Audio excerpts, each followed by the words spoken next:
keldi bo'laman. Do'stlar bunday iltimos tartib bilan yuragida bironta do'stlarga aytadigan gap bor insonlar navbat qarab men bu yerdagi odam bo'shagandan keyin chiqib gapirib hamma gaplarimiz gaplashib oladi. Hozir hurmat va ehtirom bilan bizni o'qigan kursimizda Toshniyoz aka, Toshniyoz aka men bilganlarimda Karim aka degan insonlar borda, yosh katta insonlar. Shu men hozir majburiy Toshniyoz akaga so'z beraman. Kim boshqa kim gapirgisi kelsa, o'zi navbatda olib, gapirgan odam o'tirgandan keyin bo'lmasa navbatda turib olsin. Shunday bir davrani yaxshi oxiriga yetkazaylik. Shu vaqtgacha menimcha yaxshi bo'ldi. Keyin bitta tanqid bo'lyapti.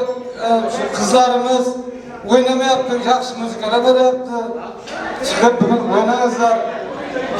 Bular balki bu yigitlarni bovoy deyotgan bo'lishlari mumkin. Lekin o'ynaveringlar, o'zlarini chiqib o'ynanglar.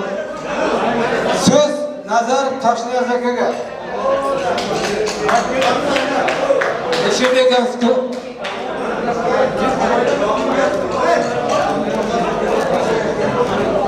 Assalomu alaykum aziz kursdoshlar.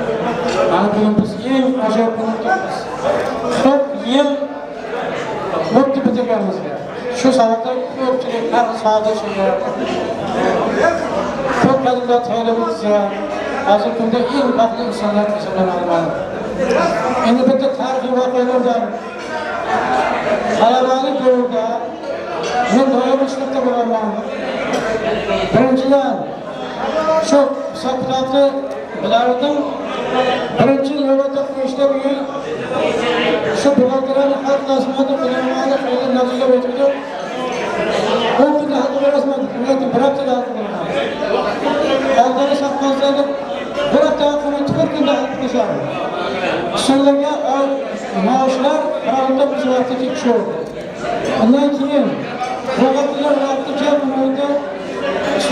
Qayda bo'lsa shundan haqdan olishlarni men bu soni yaxshi ko'raman. Sketchlarda 30% ko'tarilganini bir 2% tushirganman. Shu